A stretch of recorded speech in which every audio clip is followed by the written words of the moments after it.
దమ్ముంటారా చూసుకుందాం. ఆఫీస్లో కూకొని గప్పాలు నరుకుడు కాదు. నీకెవడవై భయపడేది? టైం నువ్వే చెప్పు, తారీఖు నువ్వే చెప్పు, తావు నువ్వే చెప్పు, నేనొస్తా దా చూసుకుందాం ఇక అని సవాల్ చేసుకునుడు రాజకీయంలో కామన్.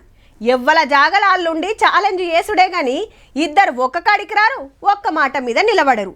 ఒకళ్ళ వస్తామన్నా పోలీసులు ఊకోరుల్లో లేందో కీసులాట అవుతుందని ఇవాళ కూడా ఒక కాడ గట్లనే అయింది. మళ్ళా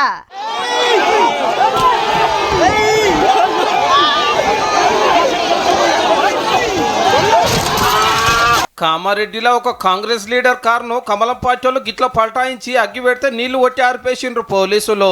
ఇంతకు లొల్లేందంటే MLA Katipally Venkataramana Reddy sir college భూములు కబ్జా చేసినని కాంగ్రెస్ లీడర్ షబ్బీర్ అలీ సార్ అన్నాడు. అరోరా కాలేజీ పంపుతున్నారు, 6 కోట్ల రూపాయలు వాడు దానికి మార్టిగేజ్ చేసిన 18 కోట్ల రూపాయలు మిత్తి అయిపోయింది. ఇది కరప్షన్ కాదా? చెల్ అంతా జూట, దమ్ముంటే సాక్ష్యాలు పట్టుకొని చర్చకు రావాలని సవాల్ చేసుతోటి అధికార పార్టీ వాళ్ళు వచ్చిండ్రు. ఎమ్మెల్యే గారిని హౌస్ అరెస్ట్ చేసి ఎక్కడోళ్ళని అక్కడ ఆగవచ్చినా క్యాంప్ ఆఫీస్ కాడికి వచ్చి కాంగ్రెస్ లీడర్ కారును పొరక చేసిరు బీజేపీ కార్యకర్తలు. పొద్దున్నాక ఇదే గడపడానికి రాదుండ్రే.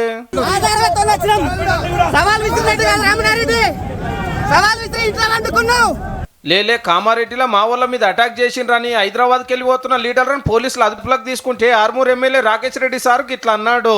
రేవంత్ రెడ్డి ఈ మేడ్చల్ రోడ్ల మీద ఇదే పోలీసులతో లాక్కెళ్ళకపోతే నా పేరు రాకేష్ రెడ్డి కాదు.